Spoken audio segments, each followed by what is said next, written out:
Namaste dosto and very good evening. Myself Karthik Soni. I am a civil engineer. Professionally, I am an industrial contractor and I am a director of Mikaso Infra Projects LLP. दोस्तों जैसे कि हम कल बात कर रहे थे steel fitting के बारे में, बीम का स्टील फिटिंग कैसे करना है, उसमें कन्फाइन जोन कैसे मेंटेन करना है, स्लैब का स्टील फिटिंग में हमें बेंट अप कौन से डिस्टेंस पे उठाना है, जिसके बारे में हमने कल बात किया था। दोस्तों साथ साथ में हमें ये स्लैब के दौरान ये भी ध्यान रखना है कि बीम के बॉटम में और साइड्स में प्रॉपर कवरिंग मेंटेन हमको करना है। बीम का जनरली जो भी साइड कवर और बॉटम कवर 1 इंच का होता है 25 mm का,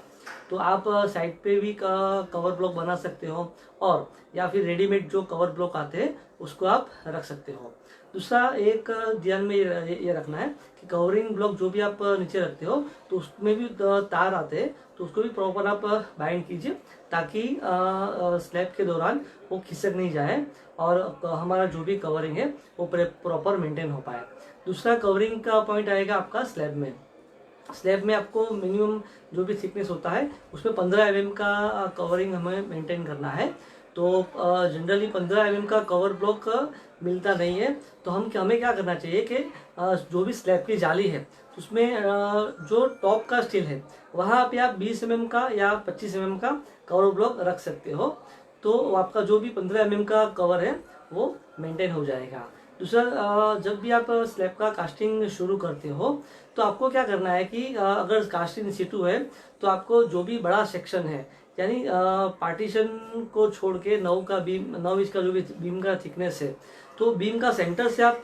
कास्टिंग शुरुआत कीजिए। उसका रीज़न ये है कि कास्ट इंस्टीट्यूट में पहली या दूसरी जो भी हम लोग माल बनाते हैं बैच में, तो उसमें प्रॉपर मिक्सिंग होता नहीं है क्योंकि हम लोग भूल जाते हैं कि मिक्सर मशीन को भी वेट करना है। ड्राई कंडीशन में ही हम लोग लोडिंग कर लेते हैं और लिफ्ट भी जो है वो भी ड्राई रहती है, उसको भी हमें वेट करना चाहिए। तो ये सब चूक हो जाती है कभी कभी, तो हम यही सजेस्ट करेंगे कि पहली और दूसरा बैच जो भी हम लोग निकालें उसको जो बड़ा सेक्शन है वहाँ से आप शुरुआत कीजिए और उसके बाद धीरे धीरे आप बीम कॉलम जंक्शन है वहाँ से शुरुआत कीजिए। अगर आपने पहला लोड या दूसरा लोड तुरंत आप कॉलम जंक्शन पे डाल दिया तो हनी कॉम्बिंग के चांसेस बढ़ जाते हैं। आपको क्या करना है कि कोई भी कंक्रीट डायरेक्ट आपको बीम कॉलम जंक्शन में नहीं डालना है। आपको क्या करना है कि आप बीम को भरते भरते कॉलम की तरफ धीरे धीरे आगे बढ़िए, ताकि क्या होगा स्लरी का पोर्शन ऑटोमेटिक जंक्शन में नीचे पहले चला जाएगा और हनी कॉम्बिंग आने के चांसेस भी हमारे कम हो जाएंगे। और साथ साथ में हमें नीडल वाइब्रेटर का भी यूज़ करते रहना है ताकि हम लोग प्रॉपर फिनिशिंग अचीव कर पाए।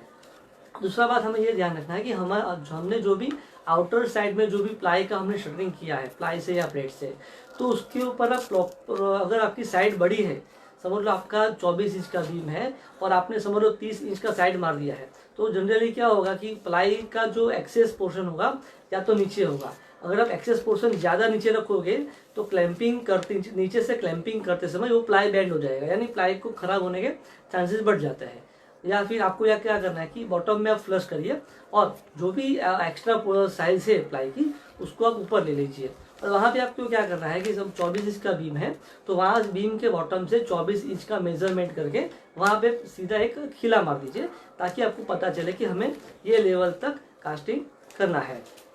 दूसरा कई बार ये देखा गया है कि स्लैब के दौरान जो भी कॉलम ओमिट हो जाते हैं यानी कट हो जाते हैं, जो कॉलम समझ लो आगे ऊपर नहीं जाने वाले हैं, तो उसमें लोग सलिया को काट देते हैं। तो ये काट देना सलिया इतना उचित नहीं है, नहीं तो आप क्या करें कि आप सलिया को प्रॉपर बैंड कर दीजिए। अभी ये जो सलिया कॉलम का चारों तरफ से बैंड करते हैं तो उसमें एक प्रॉपर सिस्टम ये है कि जो लेफ्ट वाला सलिया है उसको आप राइट की तरफ मोड़िए और राइट वाला सलिया है उसको आप लेफ्ट तरफ मोड़िए ताकि प्रॉपर एम्बेड जो भी जंक्शन है वो प्रॉपर एम्बेड हो जाए। दूसरा ये बात ध्यान में रखनी है कि कभी कभी लोग क्या करते हैं कि जो सलिया मोड़ने का इंस्ट्रूमेंट आता है उसको डाई बोलते हैं, तो लोग क्या करते हैं जैसे कि सलिया खड़ा है तो उसमें डाई डाल के सीधा सलिया को ऐसे बैंड कर देते हैं। अभी ऐसे सिंगल डाई से सलिया मोड़ने में क्या होता है कि ये सलिया जब भी आप ये एंड को आप स्लैब के स्टील के साथ आप टाई करने वाले हो, तो जब भी ये टाई करोगे और आप फ्री कर दोगे ये थोड़ा स्लैब का सलिया को थोड़ा सा वापस रिवर्स ऊपर लेके आएगा। तो इस कंडीशन में क्या होगा कि आपकी जो भी थिकनेस है स्लैब की वो उसमें टॉप में कवर मेंटेन नहीं हो पाएगा यहाँ पे। तो आपको क्या करना है कि डबल डाई यूज करनी है। जो भी सलिया है उसमें एक तरह से पहले राउंड पोर्शन यहाँ पे पकड़ के रखिए और फिर दूसरी डाई से आप सलिया को मोड़ दीजिए, ताकि जो भी सलिया का बेंडिंग है वो परफेक्ट 90% हो जाएगा और वो कभी भी रिवर्स बैक नहीं मारेगा, वो अपनी पोजीशन में ही मेंटेन रहेगा। तो ये छोटी छोटी चीज़ें हमको ध्यान रखनी है कि ताकि हम लोग जो भी स्लैब का टॉप कवर जंक्शन के पास सलिया ऑलवेज ज़्यादा आता है, तो वो उसका भी टॉप कवर हमें मेंटेन करना है, ताकि हम लोग सलिया को पानी से बचा पाए और इरोजन से भी हम बचा पाए। दोस्तों, स्लैब के कास्टिंग के दौरान और काफ़ी सारे बातें मैं आपको कल वापस आगे बताऊंगा। और आज के टॉपिक के बारे में, आज जो भी हमने डिस्कस किया उसके बारे में आपके पास कोई ज़्यादा इन्फॉर्मेशन हो तो आप मुझे नीचे कमेंट बॉक्स में मुझे शेयर कर सकते हो। तो दोस्तों, आज के लिए बस इतना ही। तब तक के लिए नमस्ते एंड गुड बाय।